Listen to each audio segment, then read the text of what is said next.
Hello शख्स, मेरा नाम रणधीर प्रताप सिंह है और मैं आरा बिहार से हूँ। आज मैं आपको लाया हूँ अपने ब्रांड सब कल्चर से मिलाने। आपके दिमाग में क्या आता है अगर मैं आपसे कहूँ कॉलर एंड लीशेस? आप शायद कहें डॉग्स। मैं आपसे कहूँ ब्लाइंड फोल्स, आप शायद कहें मैजिक शो। और मैं आपसे कहूँ हैंडकफ्स, तो आप शायद सोचे पुलिस। आप जो भी सोच रहे हैं बिल्कुल सही सोच रहे हैं, लेकिन हम कभी खुल के बात नहीं करते हैं इसके बारे में।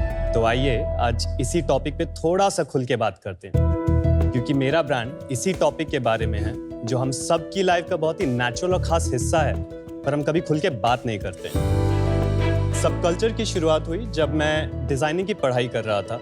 मैं इंटरनेशनल आइकॉन्स का बहुत ज़्यादा फ़ैन था, मैं उनसे बहुत ज़्यादा इंस्पायर्ड रहता था। मैं उनकी तरह हार्नेसेस, कॉर्सेट्स, लेटेक्स पहनना चाहता था, बट इंडिया में एक भी ऐसा ब्रांड नहीं था जो उनको बनाता हो। तो मैंने उस टाइम पे सोच लिया कि एक दिन मैं ऐसा ब्रांड बनाऊंगा जो थोड़ा सा डिफरेंट हो, बोल्ड हो।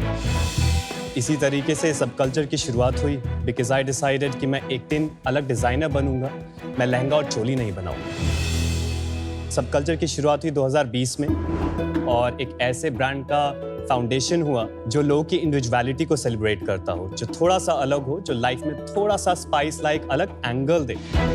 इसीलिए हम सब कल्चर में अबाउट 80+ प्रोडक्ट्स बनाते हैं वेरियस कैटेगरीज, एंड इन सारे प्रोडक्ट्स की मैन्युफैक्चरिंग जयपुर के एक छोटे से गांव में होती है। सब कल्चर के साथ मेरा विजन ये है कि मैं सिर्फ प्रोडक्ट्स ही नहीं सेल करना चाहता, इसके साथ मैं एक सोसाइटी में और इंडियन मार्केट में एक कॉन्वर्सेशन की शुरुआत करना चाहता हूँ। So the vision of the brand is to take it from bedroom to boardroom and beyond, so everybody can feel powerful, they can express themselves.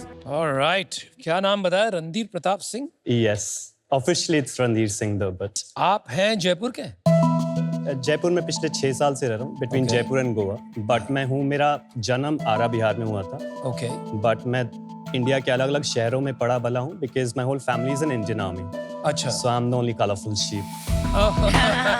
तो जयपुर को क्यों पकड़ा आपने? Why you had the option? कहीं भी रह सकते थे। अभी फैमिली कहाँ रहती?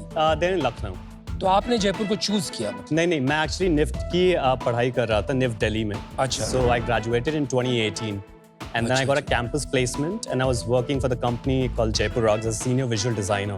अच्छा। तो मैं इसीलिए जयपुर शिफ्ट हुआ because when I was in college I had this idea कि मैं एक दिन ऐसा ब्रांड बनाऊंगा when I have time, confidence and money. Right. And that happened 6 years after because there was nobody doing it still after 6 years. अब कितने साल रहे आरा में? आरा में मैं सिर्फ 2 साल ही। और लखनऊ में? About 10 years. और लंदन में? कभी भी नहीं। तो एक्सेंट कहाँ से आया? Actually मैं जितने भी पार्टनर्स को आज तक डेट किया है वो they were non-Indians and most of my circle is not Indians. But घर वाले तो इंडियन है। हाँ, मैं उनसे हिंदी में ही बात करता हूँ, लेकिन बिजनेस का एक्चुअली मेरे को आदत है, मैं सारा इंग्लिश में ही बात करता हूँ। आपको क्यों लगता है, क्यों नहीं इंडिया में इतना रेजिस्टेंस क्यों है ये सब बिजनेसेस में घुसने के लिए और इसको स्केल करने के? क्योंकि किसी में वो नहीं था जो मेरे में है। If I put it simply that. क्या भाई? एक वो एनर्जी है कि मैं करूंगा, मैं एक अलग करूंगा, मैं एक अलग एक ब्रांड बनाऊंगा। क्या ऐसा है कि आपको डर नहीं लगता और सबको डर लगता है? मुझे डर नहीं लगता, बिल्कुल। अगर कोई घर पे आके पत्थर फेंक दे या कुछ कर दे, ये कर दे, कर ही सकता है। पूरा फैमिली इंडियन आर्मी में है। There's a huge respect in the country for Indian Army. They can't do anything.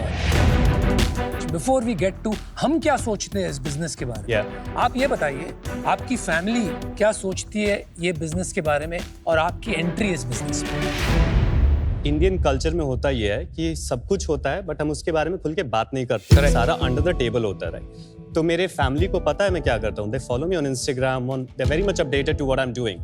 But this is something we just don't talk about. What I talk about कि मैं अपनी बहनों से, मैं अपनी सिस्टर से, कजन से, उनसे बात करता हूँ because I think they can relate me more than what my parents can relate with me, the lifestyle that I have. 50% of India is women. Yes. So 50% of your consumers, I would say a higher percentage, should be women. But हमारे country में सबसे बड़ी problem ये है कि women don't talk. मेरा सबसे बड़ा सवाल ये था कि आपके बिजनेस के स्केल के बारे में तो हम बात कर रहे हैं, पर सबसे बड़ा स्केल तभी आएगा जब आप इस इम्पोर्टेंट कम्युनिटी को एजुकेट करके उन्हें बोलना सिखाएंगे। तो उसके बारे में आपके क्या विचार? तो हम लोग सब कल्चर एक्सपीरियंस नाम का इवेंट भी करते हैं, जहाँ पे we inspired from Berghain and Berlin जैसी नाइट्स से जो हम इंडिया में लाना चाहते हैं।